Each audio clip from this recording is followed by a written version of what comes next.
ข็งแรงอยู่แล้วนั่นตั้งใจมุ่งมั่นอยู่ตั้งแต่หาเงินเนาะหาเงินจังสั่นจังสี่ไปบ่ได้คิดพอดสุขภาพตัวเองเด้ตัวบาดแก่เฒ่าชราลงมานี่บ่ทันได้เฒ่าคักเด้มันนั่งป่วยไปนำเพราะว่าหยังมันบ่มีบุญให้เจ้ากรรมนายเวรจักก็ล่ะ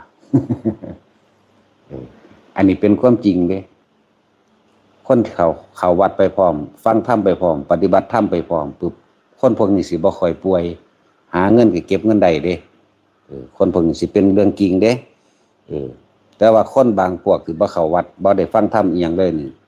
สิตั้งใจหาแต่เงินอย่างเดียวย่านแต่บ่ได้ย่านแต่บ่ดีย่านแต่บ่มีย่านแต่บ่เป็นทุ่มเทชีวิตจิตใจใส่กับงานกับเงินตื่นขึ้นพับคิดหาผู้นั้นคิดหาผู้นี้สิไปหาผู้นั้นเพื่อสิไปได้งานนั้นได้งานนี้เด้ไปจังซั่นเด้แต่เราบ่เคยมีความได้หยุดพักความคิดเลยความคิดนี่คิดหาได้หามีอย่างเดียวหาให้มันได้เงินนั่นแหละบ่ได้สนเรื่องสุขภาพนี่บ่ได้สนแต่คนที่เข้าวัดไปพร้อมฟังธรรมปฏิบัติธรรมไปพร้อมทำงานไปพร้อมพวกนี้สิสุขภาพดีกว่าแต่ว่าเงินที่เก็บมาได้ก็พอได้ใช้จนถึงบาดเฒ่าได้จริงๆเลยเฒ่าจริงๆแต่พวกซ้ำนึงนี่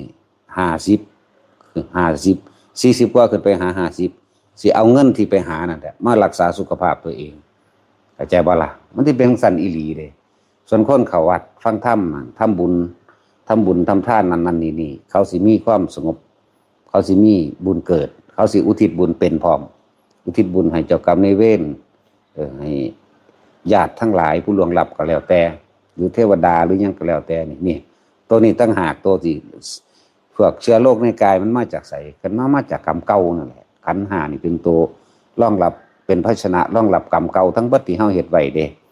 อย่าลืมว่าตอนที่มันบ่ป่วยนี่ตอนที่มันบ่ป่วยนี่คือบุญเก่ามันยังมีอยู่บุญเก่าสงบสติอารมณ์อย่างต่างๆคือเฮาบ่ได้ไปคิดเอากองการกิเลสความอยากได้อยากดีอยากมีอยากเป็นความอาฆาตบาดหมางอิจฉาริษยาบ่ทันได้เอาเขามาแทรกบุญเก่าจักเข้าใจว่ายายนวลเจ้า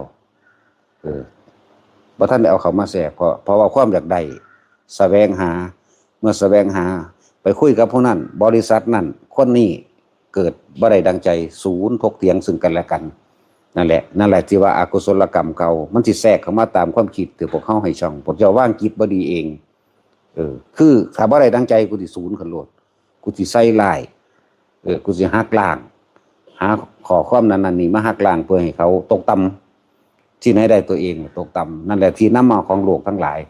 มันมาจากจิตเห็นบ่ล่ะจึงบอกว่าทุกอย่างมันเกิดจากจิตเด้อดีกับจิตความคิดของเฮาเองนำเข้ามาไล่กับความคิดของเฮาไปนำเข้ามาเด้อทุกอย่างขึ้นอยู่กับเฮาถอดสะพานถอดสะพานแห่งความคิดเอามันเข้ามาแหล่งกองความดีก็มีอยู่แล้ว